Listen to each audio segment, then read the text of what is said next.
What happens when one of television's most outspoken hosts meets an actor who refuses to back down from his beliefs? The tension in Studio 1A was so thick you could cut it with a knife as Jonathan Roumie, star of the hit series The Chosen, sat across from Joy Behar on The View. What started as a routine promotional interview quickly spiraled into the most explosive confrontation the show has ever witnessed, ultimately leading to a decision that would shock the entertainment world forever. Before we dive into this incredible story, make sure to hit that subscribe button and let me know in the comments what you think about celebrity confrontations on live television. The morning began like any other Tuesday taping of The View. The producers had scheduled Jonathan Roumie to discuss his portrayal of Jesus in The Chosen and his upcoming projects. What they didn't anticipate was how quickly the conversation would veer into uncharted territory. Joy Behar, known for her quick wit and no-nonsense approach, seemed particularly animated that morning, her coffee cup steaming as she shuffled through her notes. "So, Jonathan," Joy began with what appeared to be a friendly smile, "you've made quite a name for yourself, playing, well, the most famous figure in history. Tell us, how does it feel to essentially make a living off of religion?" The question hung in the air like a loaded weapon. Jonathan, dressed in a simple navy blazer and white shirt, leaned back slightly in his chair. His expression remained calm, but there was something in his eyes that suggested he'd heard variations of this question before, and not always with innocent intentions. "Well, Joy, I appreciate the question, though I'd frame it differently," Jonathan replied, his voice measured and steady. "I don't see it as making a living off religion. I see it as telling stories that matter, stories that have shaped civilization for thousands of years. The Chosen isn't about making money from faith. It's about bringing these ancient stories to life in a way that resonates with modern audiences." Joy's smile tightened almost imperceptibly. She tapped her pen against her index cards, a habit the longtime viewers of The View had come to recognize as a sign that she was preparing for battle. "But let's be honest here, Jonathan," she pressed, leaning forward slightly. "You're essentially capitalizing on people's religious beliefs. The show has generated millions of dollars, and you're the face of it. Doesn't that make you uncomfortable? Profiting from something that's supposed to be sacred?" The other hosts, Whoopi Goldberg, Sarah Haynes, and Alyssa Farah Griffin, exchanged quick glances. They could sense the shift in the room's energy. This wasn't going to be the light, promotional interview they had expected.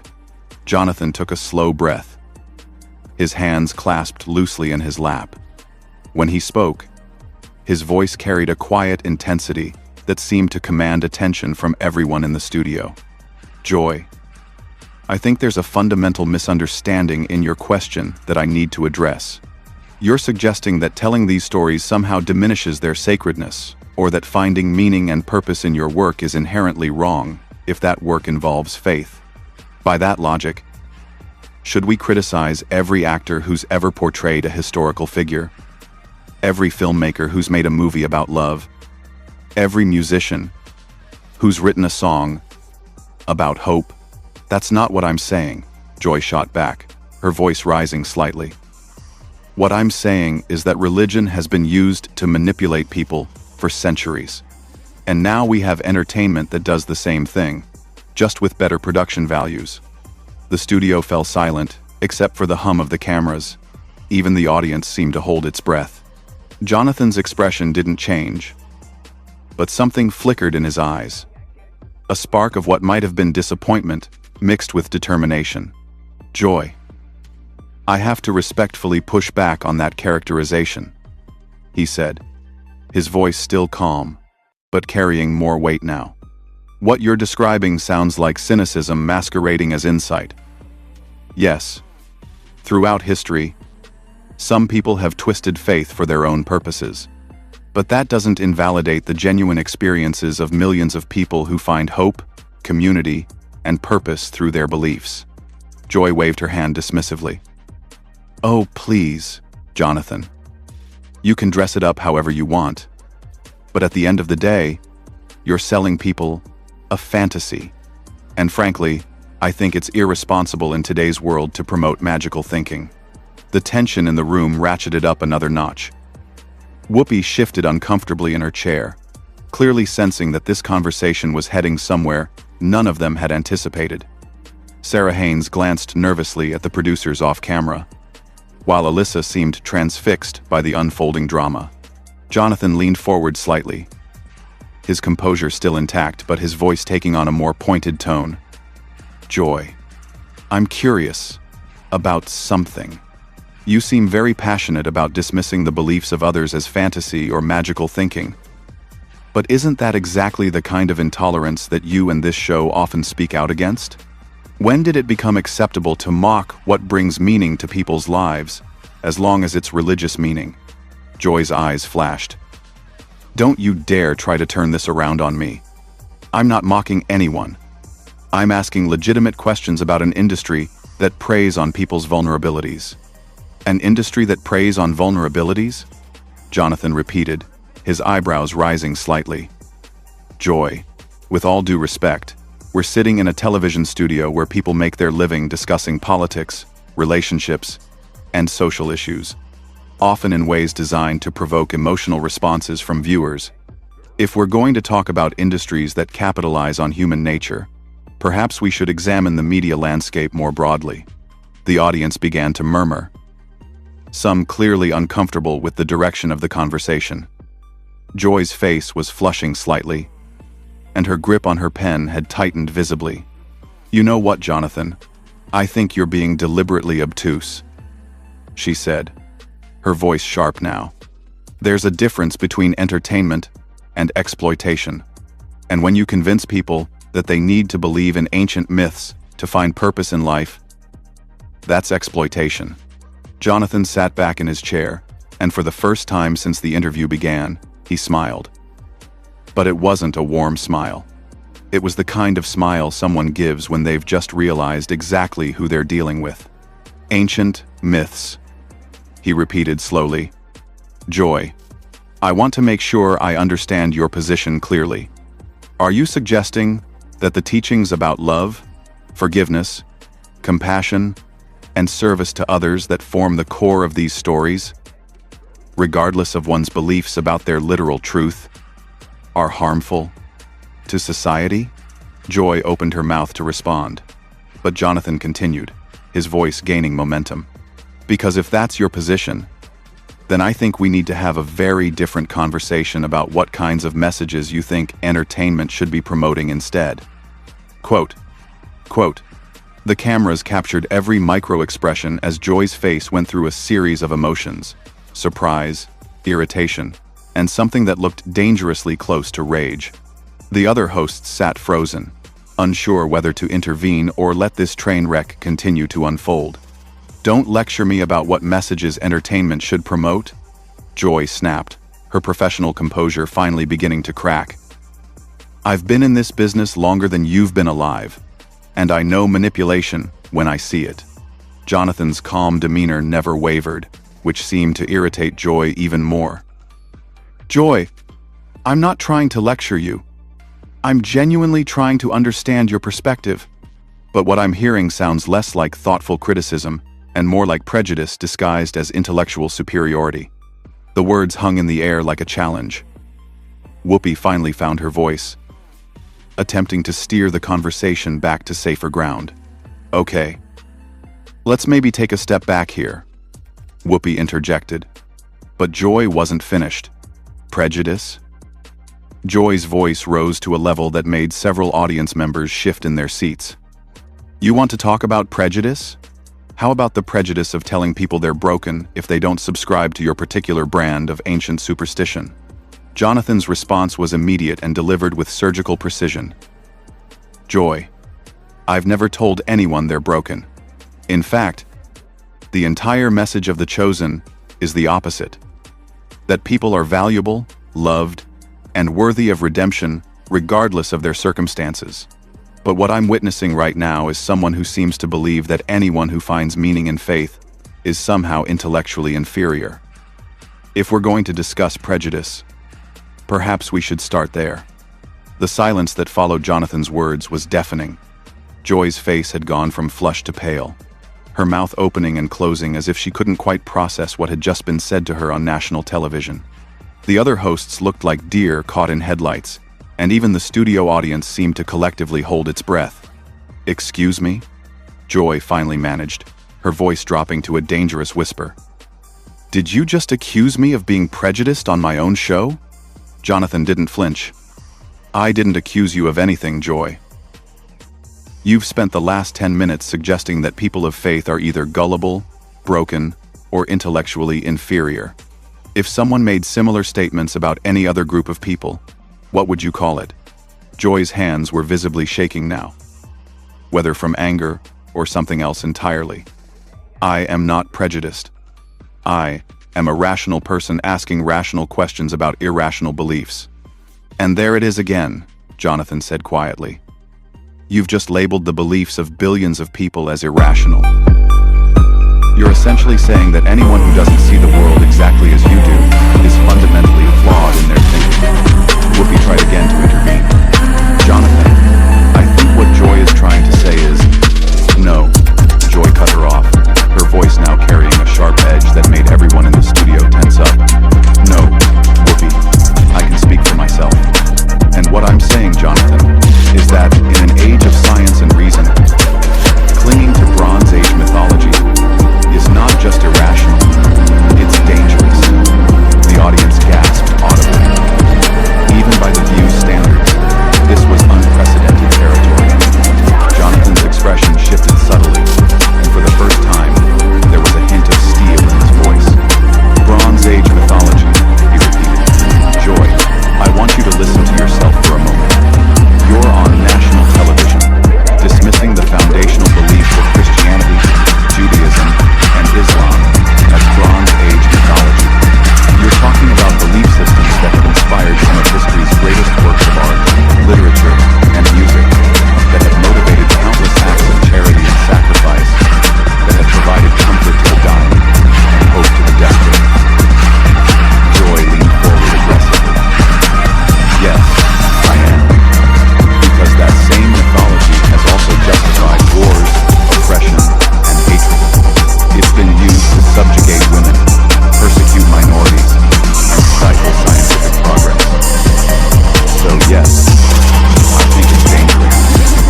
The truth is, Joy, you have faith in meaninglessness, the same way religious people have faith in meaning. The difference is that you've convinced yourself that your faith is somehow more intellectually honest. Whoopi made one final attempt to salvage the situation. I think we're all getting a little heated here. Maybe we should. No, Joy interrupted, her voice now carrying a tremor that suggested she was close to tears, or rage, or both. No, I want to finish this. Jonathan, let me tell you something. I have spent decades fighting against the kind of thinking you represent. I have watched religion destroy families, oppress women, and justify hatred. And I will not sit here and be lectured by some actor who makes money pretending to be Jesus. The words hit like a physical blow. The audience gasped, and even the camera operator seemed to shift uncomfortably. Jonathan's face remained composed, but something fundamental had changed in his demeanor. Joy, he said quietly, I want to make sure I understand what just happened here. Did you just reduce my entire career, my education, my life's work, and my personal convictions to making money pretending to be Jesus? Joy's face was flushed again, but this time it seemed less like anger and more like the realization that she had crossed a line she couldn't uncross. I didn't mean, no, I think you meant exactly what you said, Jonathan interrupted, his voice still calm but carrying an edge that hadn't been there before. And I think this conversation has revealed far more about your character than it has about mine. The studio fell into a silence so complete that the hum of the air conditioning seemed deafening. Joy's eyes were wide, and for the first time since the interview began, she seemed to realize that she had not just lost the argument, but had revealed something about herself that perhaps she hadn't intended to show to the world. Jonathan's words seemed to echo in the stunned silence, and Joy's face went through a kaleidoscope of emotions. Shame, defiance, anger, and something that looked disturbingly like panic. Her hands were gripping the edge of the table so tightly her knuckles had gone white. How dare you, she whispered, her voice barely audible but somehow more menacing than when she had been shouting. How dare you sit there and judge my character? Jonathan's response was immediate and unflinching. Joy, I'm not judging your character. I'm responding to your actions. You just spent 20 minutes attacking the beliefs of billions of people, questioning my integrity, and then dismissing my life's work as pretending to be Jesus for money. If you're uncomfortable with how that reflects on your character, perhaps you should examine why you said it, not blame me for pointing it out. The other hosts were frozen in place, clearly recognizing that they were witnessing something unprecedented. Whoopi's face showed genuine concern. Sarah looked like she might be sick, and Alyssa seemed torn between fascination and horror. Joy's breathing had become visibly shallow, and when she spoke again, her voice carried a brittle quality that suggested she was barely holding herself together. You think you're so superior, don't you? You think your little fantasy makes you better than the rest of us who have to live in the real world. Joy, I never said anything about being superior to anyone, Jonathan replied, his voice maintaining that same calm tone that seemed to infuriate Joy even more. But I am curious about something. You keep talking about the real world as if it's some terrible place where hope and meaning are luxuries we can't afford. Is that really how you see life? Is that really the message you want to send to people who are watching this right now, struggling with their own challenges? Joy's laugh was sharp and bitter. Oh, that's rich coming from someone who gets paid to tell people that if they just believe hard enough, everything will work out fine. I've never told anyone that, Jonathan said quietly. In fact, the entire message of The Chosen is quite the opposite. It shows people facing real struggles, real pain, real loss, and finding ways to persist through it. It doesn't promise that belief makes life easy. It suggests that meaning can be found even in the midst of suffering. Joy stood up abruptly, her chair rolling backward with enough force to bang into the backdrop behind her. The sudden movement startled everyone in the studio, including the cameramen who quickly adjusted their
like physical pain.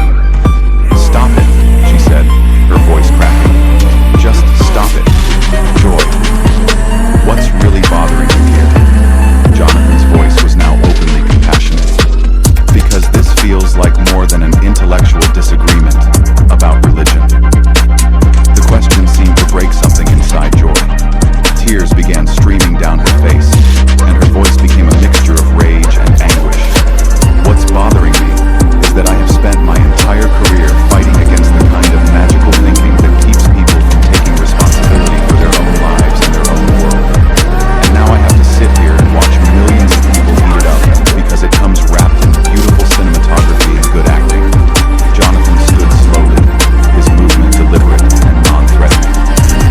"Joy, can I ask you something? What are you afraid will happen if people find comfort in these stories?" The question seemed to hit Joy like a physical blow. She stared at him for a long moment, her tears flowing freely now.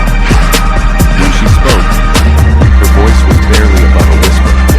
"I'm afraid they'll stop fighting. I'm afraid they'll stop questioning. I'm afraid they'll become sheep." Jonathan nodded slowly. "And I'm afraid that if they stop believing in anything larger than themselves, they'll stop caring about anyone other than themselves. I'm afraid they'll lose hope. I'm afraid they'll despair." The two of them stood there, facing each other across the coffee table, representing two fundamentally different worldviews that seemed impossible to reconcile. The silence stretched on until Joy suddenly turned toward the camera. "I can't do this anymore," she announced, her voice now steady despite her tears. "I cannot continue to be part of a show that gives a platform to this kind of thinking. I cannot pretend that all viewpoints are equally valid when some of them are actively harmful to human progress." Whoopi stepped forward urgently. "Joy, let's talk about this off camera." Joy shook her head